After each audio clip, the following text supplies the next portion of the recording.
Welcome to Chapter 14, where we're going to talk very briefly about technology and crime. So the 21st century has been termed the post-industrial information age.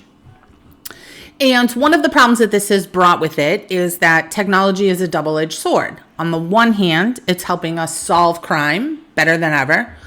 On the other hand, it can be used to commit crime.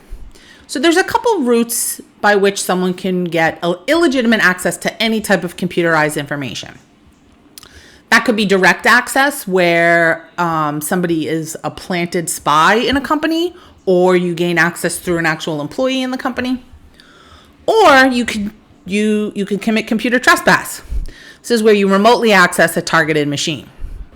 Now, most systems have few effective safeguards. So this brings up the topic of cybercrime or computer crime, which is any violation of a federal or state computer crime statute. Now, the FBI has a typology of cybercrimes. They include internal cybercrimes, internet and telecommunication crimes, support of criminal enterprises, computer manipulation, and then hardware, software, and information theft. And here we can see some examples of that. So internal cybercrimes are things like malware, viruses, logic bombs, ransomware. Internet and telecommunications crimes include hacking, illegal eavesdropping, illegal internet-based gambling. Support of a criminal enterprise would be any database that is used for drug distribution, loan sharking. It could also include electronic money laundering.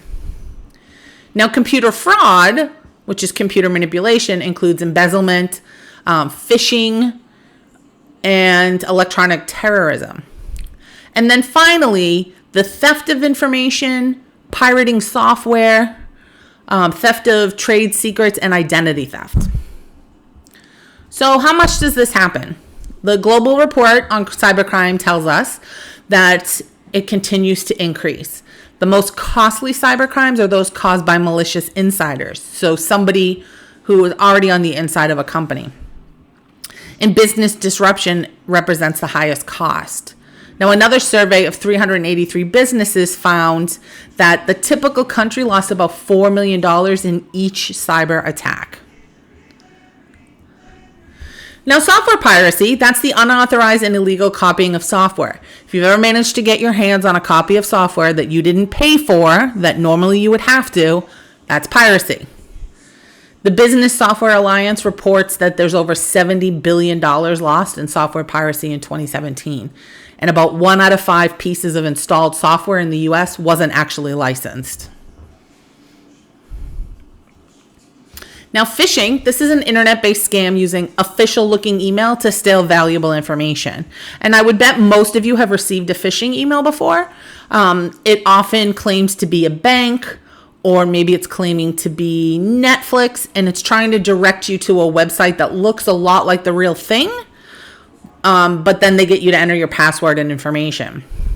One good thing to always do is to check the actual email address of the sender and see if it looks like it's from actually from Bank of America or Netflix.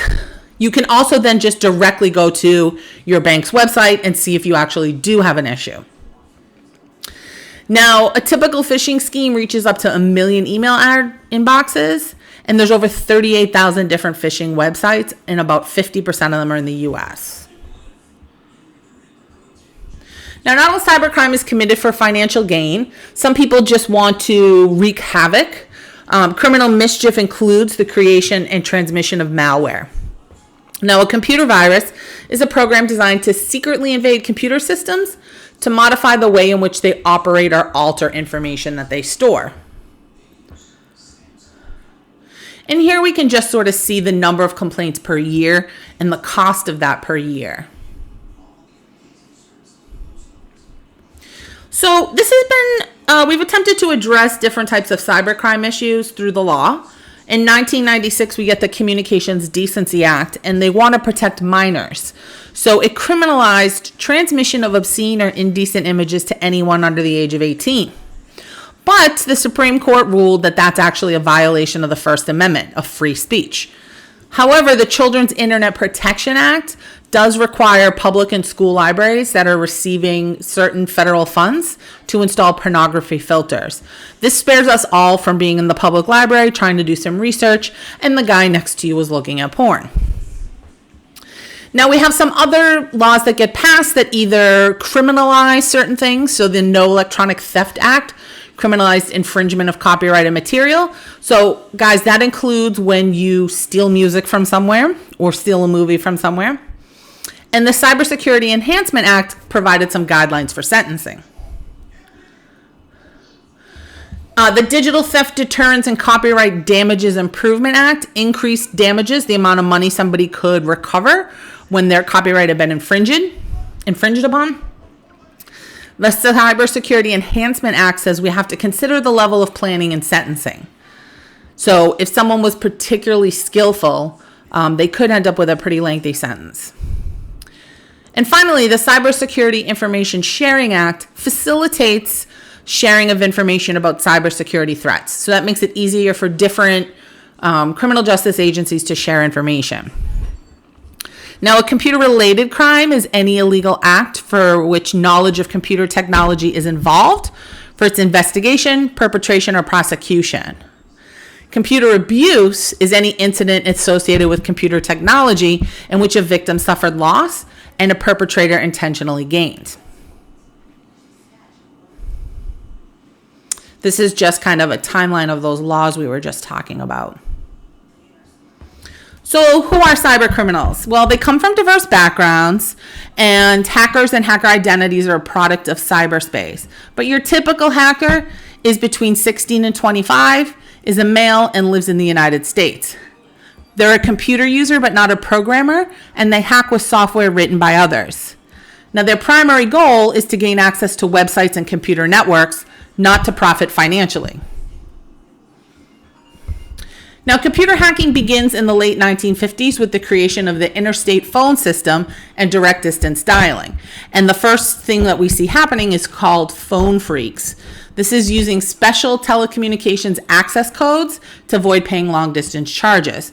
So it used to be if you called anybody that was sort of beyond, the 10 cities or towns near you, there was a pretty hefty cost for that.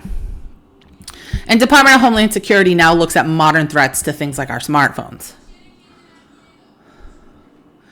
Now, as I mentioned, technology is this double-edged sword, and law enforcement capabilities and criminally useful technologies are commonly leapfrogging one another. So the law doesn't always keep up with what criminals are doing. Now, some other technology, although I wouldn't think of this as technology, I would think of this as science, is DNA profiling.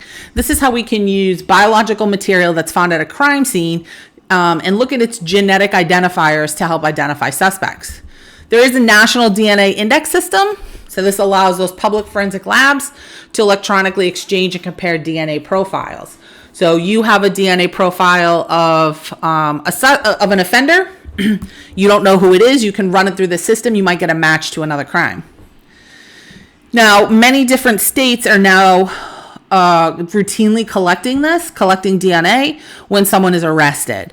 And that's been upheld by the Supreme Court in Maryland v. King. Now, computers can also be used to fight crime. Computers connect people. They allow different law enforcement agencies to use databases to track different pieces of information and for them all to connect to it. There's also expert systems. These can be computer systems that try to duplicate decision-making processes to analyze evidence and recognize patterns. And then, of course, we have today the Internet of Things. If you have an Alexa or you have... is it Google Home? Whatever I have one of those little Google boxes that's like Alexa, right? This allows us to have different devices connected. So how do we deal with cybercrime? One way we can do this is through encrypting our data. And that basically encodes our data so that it can only be read by its intended recipient. We also want to engage in threat analysis and risk analysis. We want to thoroughly assess potential disasters any particular organization might be facing. And once you can identify those, you can figure out how best to deal with them. Audit trail traces and records of computer operator activities can help an auditor or an investigator figure out the sequence of events related to any one transaction. Now, most police departments don't have staff that are skilled in the investigation of computer crimes, so they might intentionally avoid computer crime investigations, especially small departments. They're often complex, and they're often not a skill set that most police officers have. You can be paid much more for these computer skills in the private industry. That situation is changing due to federal intervention, and there are a lot of jobs available if you know how to investigate cybercrime or computer crime. Information is this lifeblood of the modern age, so we need to figure out how to move it safely and securely. And finally, what about policy issues? The First Amendment provides us freedom of speech. Does that include electronic communication? The Fourth Amendment protects us from unreasonable searches and seizures. Does that include electronic information? And then finally, the Electronic Frontier Foundation is a nonprofit org, and they're basically fighting for those constitutional rights as they pertain to the internet.